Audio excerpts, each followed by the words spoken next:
Alrighty, so while the FIFA Club World Cup is in the conclusion stage of the group stage, and so is the Gold Cup as well, we're finally back from the Gold Cup and FIFA Club World Cup break, which is good news for some and bad news for some because for it's good news for some because for those fans that's been missing MLS action, it is finally back tomorrow, but it's bad news for some team because for some teams that are missing players due to players that is playing in the Gold Cup, yeah, it's gonna be a bit of a problem in terms of this game and maybe in these next couple of games as well, especially for those teams that have players that are part of the teams that is going to be still in the Gold Cup right now and probably will be in the Gold Cup before the end of this tournament begins.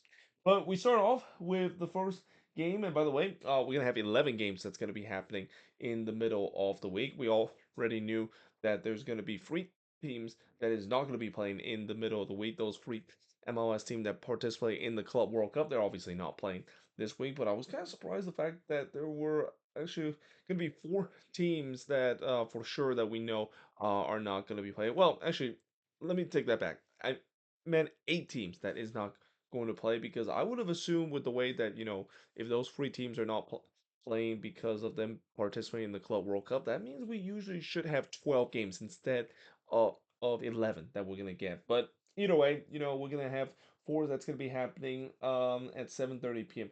Eastern. Five is gonna happen at 8:30 p.m. Eastern, and then there's gonna only be two late West Coast games. So with the way that there's not a lot of West Coast games, there could be a chance where once these busy action of the 7:30 start is, I'm gonna be able to just how to write the board, though I know for sure that I'm probably not gonna be able to do the review of these game at the earliest until Thursday and then also Friday when I do part two of the preview. But we start off with the first one, which is Columbus versus Atlanta United. So Columbus 8-7-3, whereas Atlanta is 4-5-9.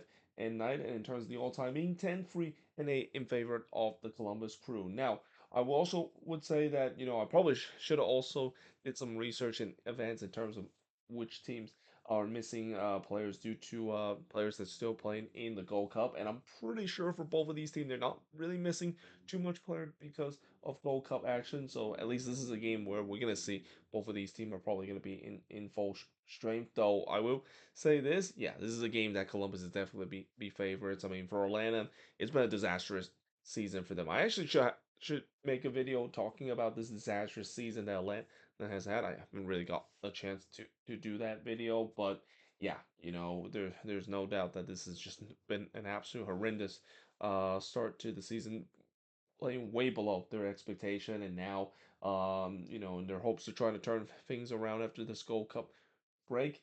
They got to face against one of the better team at home. That is the Columbus Crew, and Columbus seems like they kind of figure things out, at least in the last game where they got a big victory against the Vancouver Whitecaps and a rare victory against the Vancouver Whitecaps too, because them and the Chicago Fire are the only team to be able to say proudly that they of course beat the Vancouver Whitecaps, and they also are the first team to be able to beat the Vancouver Whitecaps this season when the Whitecaps are on the road, because coming in that game, the Whitecaps was the last team to be unbeaten on the road out of every single MLS team.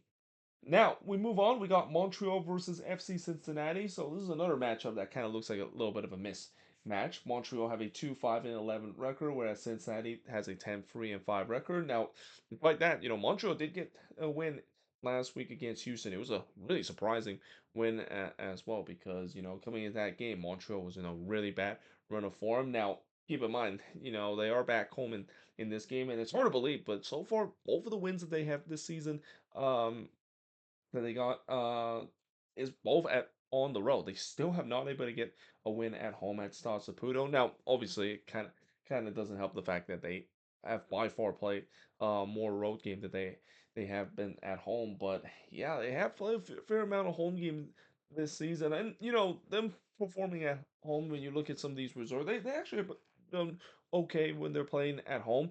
They're just not getting the win to do so, though. I'm not sure if they can get a win in this one against the Cincinnati side that is one of the best team on the road this year. They have a 10-3-5 record. In terms of the all-time meeting, FC Cincinnati does leaves the all-time meeting with a 5-2 and 4 record. But we'll see whether or not Montreal can create another bit of a shock because again, in the last game against Houston, that was a game I definitely did not see coming. I didn't think Montreal would have enough in them and them playing probably one of the best game that they played this season to cause a bit of an upset against the Dynamo. Now, moving on, we got New England versus Nashville SC. Now, this is a matchup that I've kind of been looking for to considering that both of these teams have been in pretty good form. Well, for New England, they are starting to kind of come back down to earth a little bit after they went on a very long unbeaten run to get themselves back into the playoff picture. And even though, as I mentioned, with New England, even with them outside of the playoff picture, they do still have those games in hand. Now they face against a Nashville side that coming out of the break, they are probably the hottest team right now in the Eastern Conference. Out of every single team, they have been on a really good run of form under BJ Callahan. Now, in terms of the all-time meeting, 3-5-2 in favor of New England. So there's been a lot of draw in terms of this all-time meeting. So we'll see whether or not this is going to be kind of that type game again, and especially for New England again. They have played relatively well after that slow start that they have this season, but lately they have kind of came back down to earth, and part of that is due to the fact that with them being a very good defensive team, during this unbeaten run, the reason why they've been so successful is that they've been able to score just enough to be able to get the win. Yeah, these last couple of games they haven't really quite done that. They still have a pretty good defense, but they're not scoring enough in terms of getting the wins and getting the result that they have to get themselves get above the red line, and it's not going to be easy to do so against this national team, and it's also not going to be easy to try to slow down both Hani Mukhtar and Sam Surridge. Those two guys have just been red hot this year. Now we got Toronto versus the New York Red Bulls. So Toronto 3-4-10, whereas the Red Bulls have an 8-3-7 record. Now this is kind of an interesting game because when you look at the record, it looks like it's another one of those mismatch where you would expect the visiting team should be able to get the win, but the Red Bulls this season, mind you, they have really struggled this year on the road. I believe they only won once so far this season on the road. Though when you look at history aside, they actually have done very well against Toronto FC. The record is 21-10-6 in favor of the New York Red Bulls. So yeah, TFC, this seems like it's probably one of their worst matchup, and I'm kind of surprised the fact that the Red Bulls have been able to be that dominant throughout this head-to-head meeting, even when TFC were being around one of the best self in the couple of years ago before this downturn that they have in the past couple of years. And those couple of years I'm talking about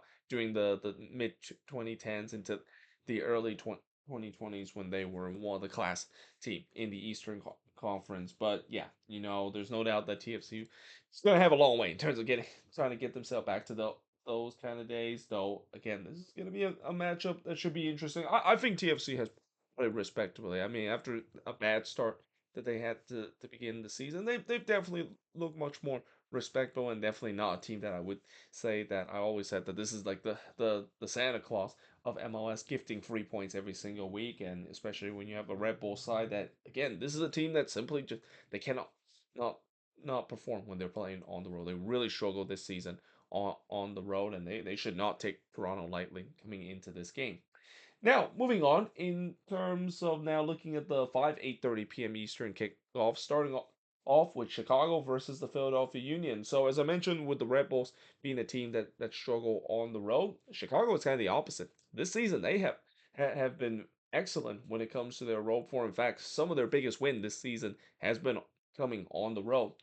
The problem is the home form that has been a struggle. The home form this season has really kind of hurt Chicago in terms of them really rising up higher in the standings, and it also kind of doesn't help the fact that it feels like the East this season is being very competitive in terms of teams that is around the bubble. I mean that's not a big surprise considering I always thought the East was much stronger in the past couple of years, especially with some of the better teams that is. But I didn't think the playoff race is even that competitive with the way that I think the Fire still found themselves below the red line, even though they have a record that is over 500 if you look at the wins and loss total. Now, it also doesn't help the fact that the Fire are trying to turn their home fortune around when they're facing against the best team in the Eastern Conference. That is the Philadelphia Union. 11-4-3 is the record, and in terms of the all-time meeting, 16-9-10 in favor of the Philadelphia Union. So, yeah, we'll see whether or not if Chicago can figure things out at home. I mean, I also thought that the last home game that they play against Nashville, they looked good in that game. The problem with them in that game is that they just couldn't finish. I mean, that's going to be something that they need to sort out because on paper, I think this Fire team has greatly improved under Greg Berhalter, and this doesn't not look like the old Fire team that I have no hope in terms of seeing them repeating the cycle that kind of doomed them for the past decade in terms of missing out on the playoffs. It's just they need to figure out the home form. They need to replicate what they do on the road to play at home. If they can do that, they're definitely going to be a playoff team and finally snap that that long losing thing sh- losing streak of well, not losing streak, but just that long playoff drought that they've been in, that no team in MLS has gone through a longer playoff drought than the Chicago Fire has. Now, moving on, we got FC Dallas versus the San Jose Earthquakes. So Dallas, this is a home game. So you know what that means? It's probably going to be low scoring because that's just the rules of Dallas this season. Whenever they're playing at home, the last game when they were able to score a lot of goals, when they scored four against Sporting KC, I would not be surprised if they may not even score one or two goals in this game. Now, Dallas are coming into this game with a 5-6-6 record, whereas the Quakes have a 6-5-7 record. In terms of the all-time meeting, 12, 15, and 7 in favor of the San Jose Earthquakes. And mind you, this is one of the more favored opponent that the San Jose Earthquakes have faced in recent year. In recent year, the Quakes have always do well against FC Dallas. They rarely lose to this team. So yeah, this should be very interesting to see how it goes, and especially with the way that you know, the Quakes are still trying to kind of balance things out as the season goes along, and the fact that again, like I said, for Dallas this season, it's been almost like a big mystery of why in the world this team does so well on the road when it comes to the goal scoring, and then at home it's just been the complete opposite. So yeah, do not be surprised if that kind of continue in this game. Do not be surprised if somehow they will find themselves scoring only one or two goal. I mean, on paper, this should be an entertaining game, especially with the way that both of these teams likes to play that attacking style. But again, this season, for whatever reason, when Dallas is playing at home, they tends to keep a low scoring type of game compared to when they're on the road. So I expect maybe that's going to be the same case coming into this game as well. Now, moving on, we got Sporting KC versus Charlotte FC. Now, this is actually the first ever meeting between both of these teams. In fact, we actually have three matchup this week that is going to have the first ever meeting, which that is probably the most we have ever had in quite some while. And I got to check myself that this is not the opening week of the season, especially with new expansion team coming into this league. But yeah, this is the first ever meeting between both of these teams. Of course, whenever you have a cross conference matchup, maybe that's kind of what we see, especially with Charlotte only being in this league not long ago. But Sporting KC have a 4-4-10 record. Charlotte has an 8-1-9 record. Sporting KC has started to struggle again. This is not a big surprise because I think the new interim head coach boost has started to run out on them. Whereas for Charlotte, I mean, they're still kind of a little bit mediocre after that disastrous run of form that they had around May, where I think they lost like six in a row to really got themselves from being a top dog in the Eastern Conference and now just hang on for dear life to stay above the red line. So yeah, you say that when you have this kind of game. I mean, could you say this is a desperation derby? I feel like it's more of a desperation derby for Charlotte because we know that they're a much better team than what they look right now. And for Sporting KC, you know that this team is going for a transitional period. They're probably not going to make it to the playoffs. So yeah, we'll see how this game, of course, would turn out. But now moving on in the next one, we got Minnesota versus the Houston Dynamo. So last time when both of these teams face off against each other, it was also in the middle of the week, and this time it's in the middle of the week as well. I haven't seen a lot of matchup this season where both times when their opponent play against each other, both at home or away, that both of the time is going to be a midweek game. And as I said about Minnesota, this is going to be probably the toughest stretch that they're going to have to endure throughout the season because this is right around the time when last season they just simply collapsed because of them missing a lot of players to international duty, and it's going to be the case again for this team. I think this team is probably one of the more hammered team when it comes to two players missing due to Gold Cup as a resort. But coming into this one, they have an 8-6-4 record, whereas the Dynamo have a 5-5-8 record. They have really cooled off the Houston Dynamo these past couple of weeks. Ever since I gave the Dynamo a lot of praise in terms of how Ben Olsen has ride the ship and they started to get themselves back on track. Now these last couple of games, they are losing games to teams that they should never lose. I mean, the last game against Montreal, that was inexcusable of them losing to arguably the worst team in the league, and especially losing them at home as well. Now, in terms of the head-to-head matchup, 10-5-8 in favor of Minnesota. And, the other thing I also want to say about Minnesota is that they're once again back in this stretch where they get a lot of games coming up in their schedule. I mean, with this being in the middle of the week, they also got a game that's going to be happening on the weekend. There's another one on the 4th for July, which spoiler, I'm actually going to be attending that one in Dallas, and then they have a U.S. Open Cup game, and I know they also have like a friendly matchup that's going to be happening just before the U.S. Open Cup game that has happened. So there's a lot of games this team is going to play, and this is also going to be the same case with some of these teams that is going to be still participating in the U.S. Open Cup. So teams like Chicago, Nashville, Philly, and all these teams, they're going to have their hands full in terms of how to balance this really tight schedule, but. What makes it tougher for Minnesota is that they're very short-handed, not just because of that, but just because of players that is missing due to Gold Cup break. So this is going to be a really challenging task for this Minnesota team, and hopefully they'll navigate it a little bit better compared to last season, where it's safe to say that Eric Ramsey's side definitely did not navigate that stretch where they were missing pretty much half the team throughout the next couple of games and doing the international break and the extended international break with players missing due to a tournament itself during that period. Now we move on into the last game, which is St. Louis versus Orlando City. So St. Louis 3-6-9, whereas Orlando is 8-6-4. And again, this is also the first ever meeting between both of these teams. You usually see that happen with the way that St. Louis have just came in to the league as their third season when they face against an interconference matchup. So again, on paper, you would think that this matchup should be heavily favored in favor of Orlando City, though, for Orlando City this season, they definitely have had their struggles at times. They've been very inconsistent this season for Orlando City. There's been times where this Orlando City side has been kind of hard to predict. There's times where they play well, and then there are times where you just kind of scratch your head and thinking, where's this Orlando City side's been, especially on the road as well. They're definitely not as good this season on the road, especially on the attack compared they're playing at home. Now they're facing against a St. Louis side that, again, this is a St. Louis side just like Sporting KC, kind of are still trying to figure out under their new interim head coach, and it feels like that new interim head coach boost that they're getting is started to kind of run short just a little bit. I mean, I would say that their new interim head coach boost is a much stronger compared to Sporting KC because they just recently fired their head coach not long before, and they're definitely playing much better soccer under Dave Critchley than they are compared to Olaf Melberg, but they're still not getting the result that they needed to get themselves back into playoff contention. And until they do so, yeah, this could be another lost season for the St. Louis City side. That would be very disappointing considering the expectation that this team has heading into this season.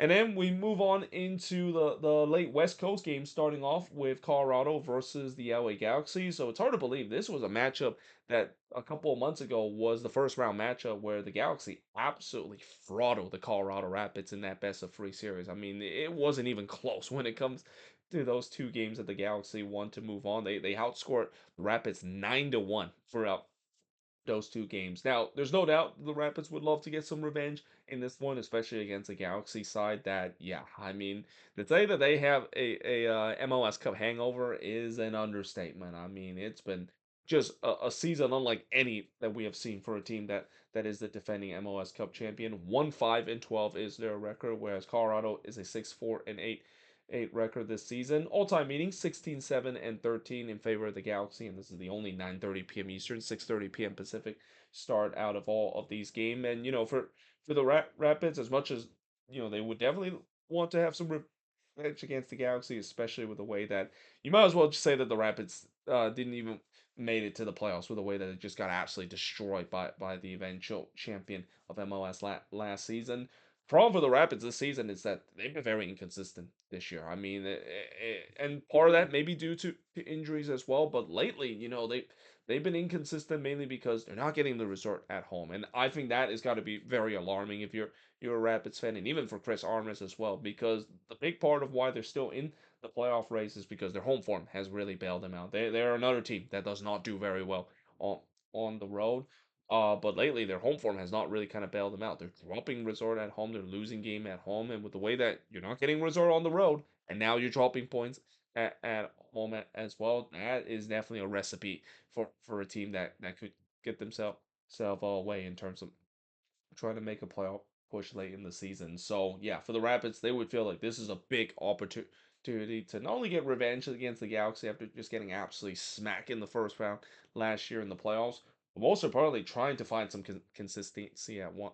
For once, I mean, if you're a Rapids fan, you know this team can be better than where they are right now this year, but they just been very inconsistent, and some players on this team just kind of underperforming this year compared to what we saw last season. And then last but not least, we got the Vancouver Whitecaps versus San Diego FC. So this is a matchup that is another example of a matchup that, man, I wish we would see this matchup not doing this time of the period when I know for sure both of these teams are going to be missing players due to Gold Cup break. I mean, literally half of the Whitecaps team are going to be guys that are missing due to Gold Cup, either with the U.S. men's national team or the Canadian national team. And the same goes for San Diego FC as well. But for the Whitecaps, 10-5-2 is the record, and for San Diego, they have a 10-3-5 record. And mind you, this is a battle between the top two teams in the Western Conference. Like, you would have never guessed it that heading into this season, if you would have told me that this was a battle between the top two teams this deep into the season, nobody would have believed you. Not the Whitecaps fan would think that you're fantasized. San Diego fans would say that's too much of a dream in it for our first season. But here we are. This is a battle between the top two team in the Western Conference that starts at 10:30 p.m. Eastern, 7:30 p.m. Pacific, and what a way for the first ever meeting between both of these teams of this being the top two battle in the Western Conference. And like I said, it is just so unfortunate the fact that it's happening right now instead of later. If this was later in the season, this would have been must watch TV and a game that I would absolutely be looking forward to. But because of the way that both of these teams are not in their full strength, and the fact that they're going to play a bunch of reserve team, which will really test the depth of both of these teams. Because if you want to consider to be yourself a title contender, and I think both of these teams can definitely do so. And yes, I'm going to include San Diego in that conversation, even though I know expansion team has usually, even when they do well, they don't go too deep into the playoffs. I still think that this San Diego team is working something magical, and definitely can cause be a major dark horse heading into the playoffs. But for the Vancouver Whitecaps, yeah, I already mentioned how much of a wagon this team is and how good they have looked. They're definitely an MLS Cup contender, and also a Supporter Shield contender as well when you look at where they are in the standings. So this should be a very interesting matchup, but it's also going to be a matchup that will really test the depth of both of these teams, with both of these teams missing a lot of guys due to international duty. But there you have it. That is pretty much it when it comes to looking at all of these games in the midweek action. Like I said, I will do the review of these games like I usually do for midweek action. Do part one in on Thursday, and then do part two on Friday before I gotta quickly do the preview for the weekend's action as well. But either way, hope you guys enjoyed this video. If you do, make sure you guys leave a like, smash the subscribe button, and yeah, I of course will see you guys next time.